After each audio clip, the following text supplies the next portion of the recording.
I'm Belle Bear. This is Sacred Mechanics.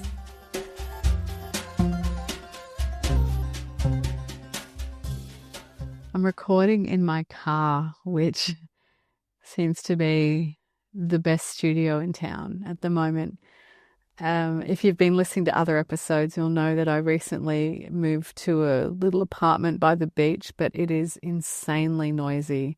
So yeah, we're right in the thick of it, but oh my goodness, I can't record at home. It's just too much work trying to get all the noises out.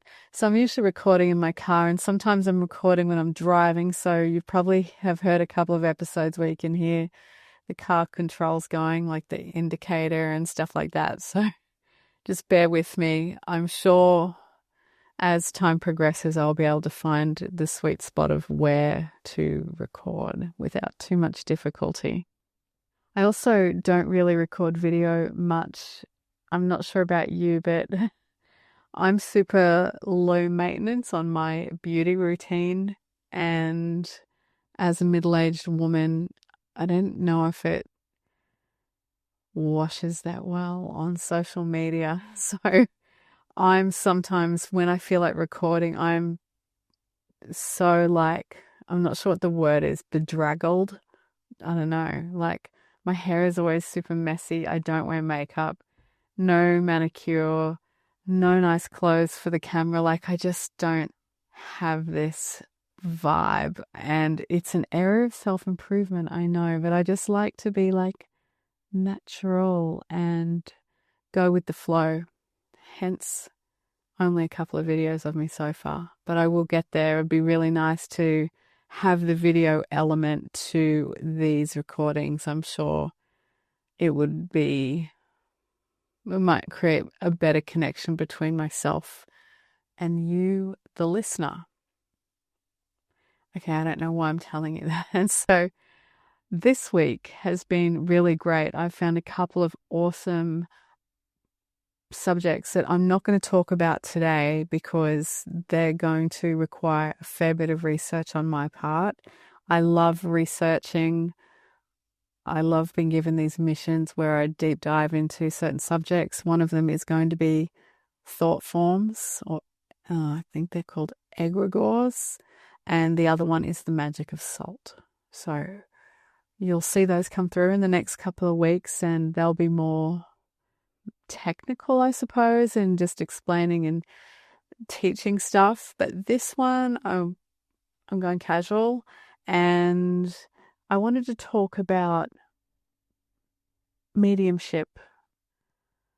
But before I do that, I will also just quickly mention, so I don't forget later, that I have just set up a Substack account, and it's going to be awesome.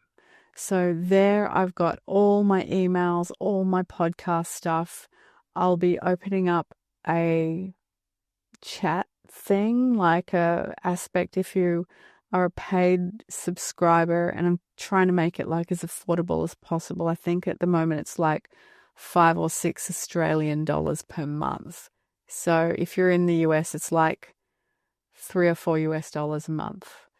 And for that, I'll next year in 2026 start setting up monthly Zoom sessions where we can get together and do a group reading or a group discussion or something, or a Q&A, but just some time together online, which would be really, really great. That's the things I really enjoy is connecting with you guys and helping where I can. And also in the chats, there's opportunity if you've got questions about your own spiritual awakening or unusual supernatural experiences you've had, or just questions. I would love to be able to help in there, or maybe ultimately other community members as well, so you guys get to know each other and we can just have this super shamanic / witchy moment in there and just talk all this stuff in a private area. So there's a lot to look forward to with that, and I'm mildly excited, and I'm going to be even more excited once I get it all fully set up. So please have a look for me if you're on Substack, Sacred Mechanics. And if you haven't used Substack before. Definitely worth checking it out. There's some really intelligent content on there, all sorts of subjects. I'm also on YouTube. I've got a little bit of Instagram. I'm basically invisible on Instagram. I've got like 58 followers or something. I guess you get out what you put in, don't you? I'm not on TikTok. My kids keep telling me I should go on TikTok, but I just can't even get my head around it. I guess I'm really old school like that. Anyway, now let's talk about mediumship. I think it's actually a multi-layered subject. We've got psychic mediums who it's just dawning on me that may be or are gifted in connecting to spirits and communicating and relaying messages to our 3D world. But I realize that not all psychic mediums are trained in working with spirit, like spirit handling and working and clearing spaces, helping spirits that are stuck cross over and that sort of thing. I sort of took it for granted that it was all part of the thing, the package, but it's not. It actually isn't, and it doesn't have to be, which has made me wonder about talking about choosing the right spiritual practitioner or reader for the right job. So you've got incredible mediums out there, like they are mind-blowing and they're seeing spirits all day long and they're on it. They're just very lucid, clear, easily tap in. For most people that come to see them, they're able to connect. Then you've got people that dabble in it and are not sure how to refine their ability and hone their skills and control it a bit more, or don't fully understand how to energetically protect themselves because they've just been born with this gift, or they're just realizing this gift and they are a little bit out of depth with what to do with it. And this is a really interesting group of people for me because first of all, you need to ask yourself the question, if you are one of these people that have this gift, whether you want to use it or switch it off, and to even know that you can switch it off if you want to, or if you are to use it, that it doesn't take a lot of work to learn how to refine and control so you don't lose your mind.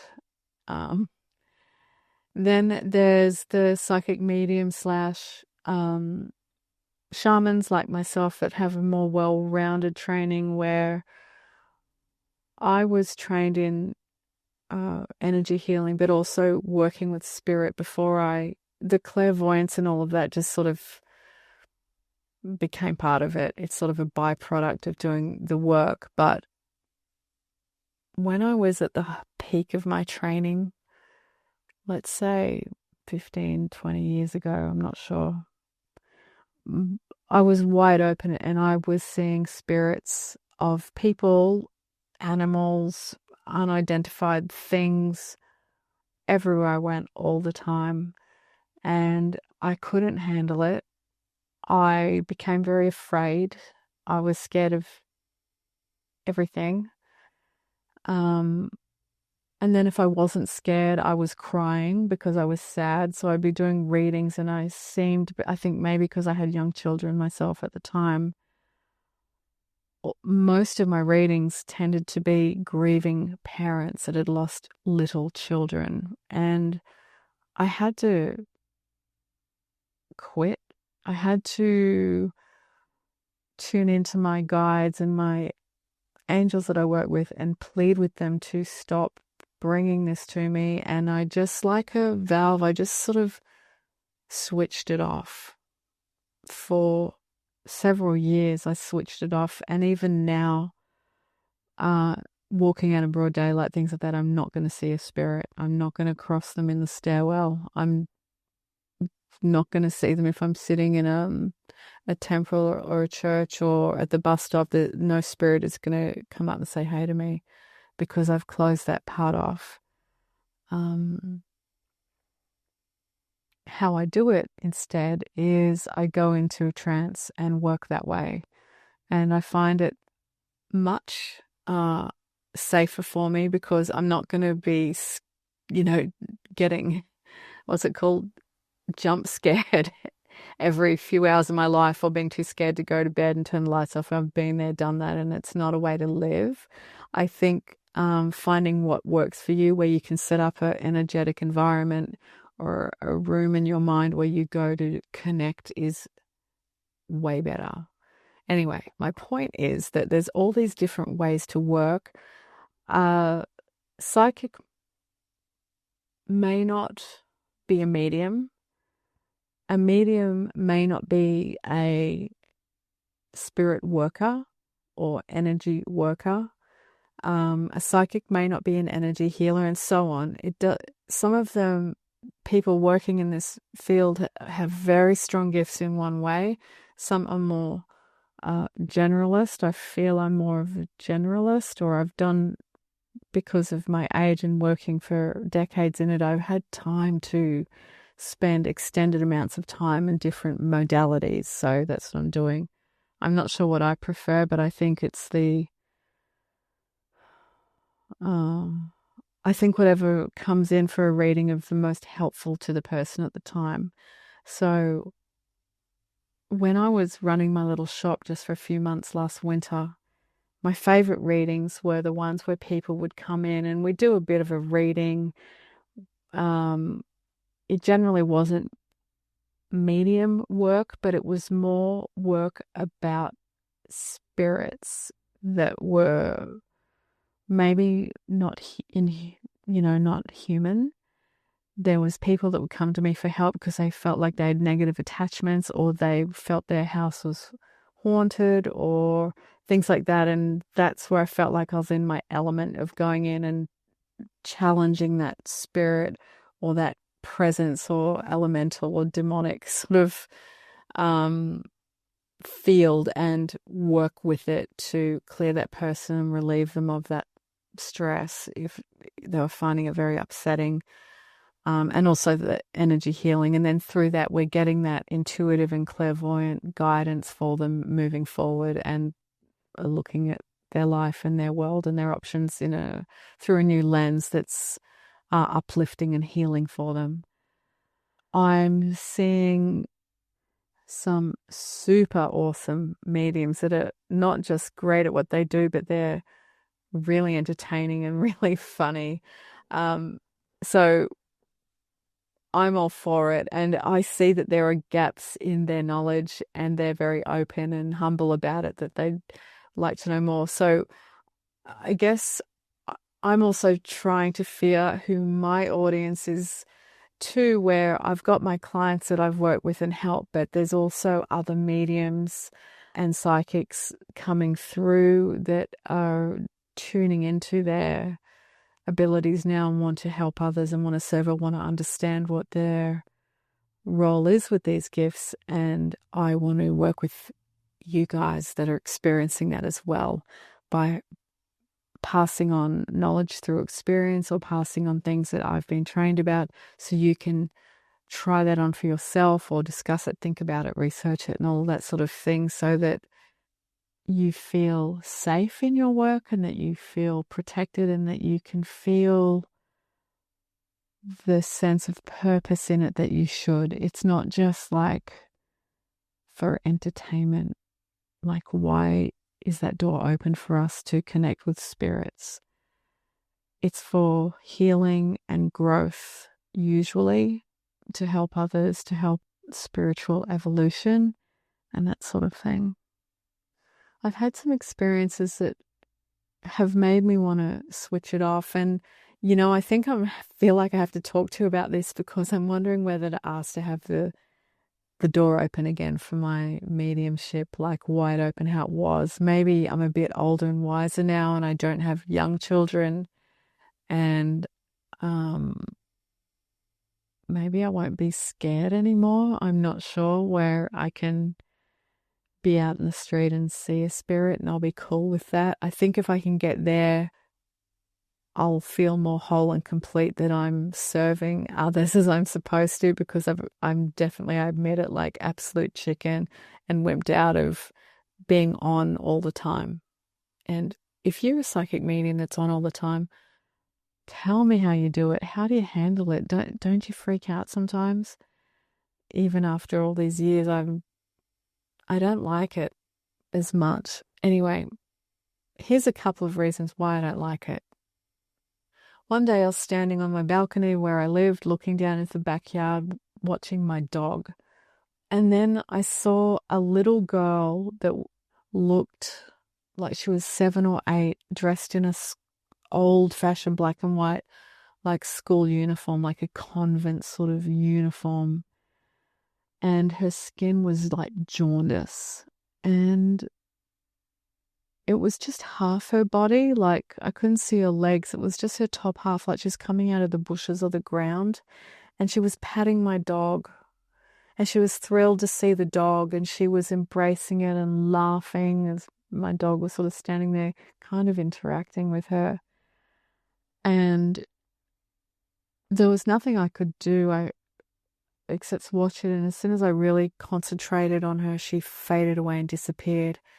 And I felt so sad. It's like she went back into the ground. It felt so unresolved.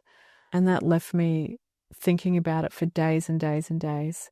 And then another day, same house, I'm looking in the backyard and I saw this giant black sort of orb beast thing just hover across the backyard and then into the ground. I still see things like this a lot, but not as big as that. That thing was enormous, like an elephant.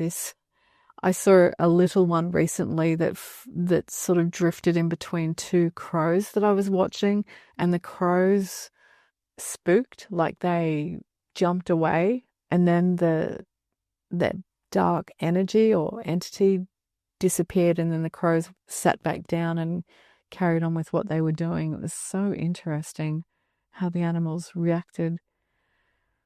Another thing that really got me too was on the Gold Coast, we have this notorious motorway that's always under construction. It used to be called the Pacific Highway, and now it's called the M1 or something. It's taken so many lives, and there's a lot of people on the Gold Coast that know someone that's been killed on this road over the last, 40 years. What would happen is when I would drive on this road in the evening, several times I would see accidents or people so real that twice I stopped my car. And then I'd look around and there was nothing. So the first one was, in my headlights, I could see 5 people walking across the highway, like silhouette. And I was like, what are these people crossing the road here on the highway in the middle of the night? Like, don't they know they're going to get hurt? And then I realized who they were. And 20, 30 years ago, a long time ago, a whole family died in this exact spot in Tarago. And this really shook me because, of course it would, it's terrible. But it was also near another spot where someone I loved died as well. It was in this horror stretch of road. And then another night I was driving along and I saw a man cycling, like one of those racing bikes, like hardcore serious in his Lycra, and is just going for up the side of the road. And then he hits something and flies off. And I slam the brakes on the car and pull over, and there's nothing there. Nothing. I don't know, like I could say I saw it with my own 2 eyes. Yes, I did. I absolutely saw it. I was obviously sober and fully conscious. I was operating a vehicle, driving. And then another time that happened where it was a big gravel truck pulled out in front of me and it struck another car and I freaked out. I pulled over, I get out, there's nothing there. So I don't know if these are stitches in time or I'm being shown incidents that happen and they're just stuck on this loop, or whether it was one-off that my guides were showing me.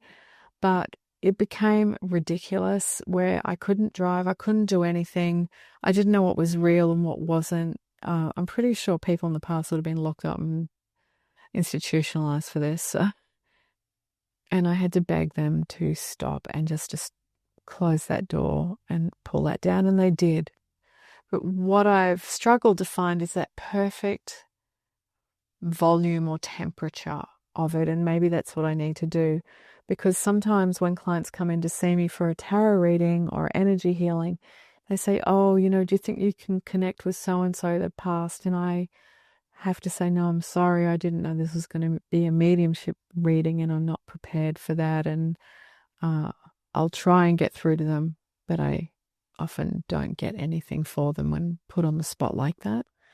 However, I'm much more successful if the person brings in jewelry of the person and things like that, and I just hold it and I can much more easily read that, or if I'm given a photo. But if it's just cold, I don't have the sight in that way like I know I'm capable of.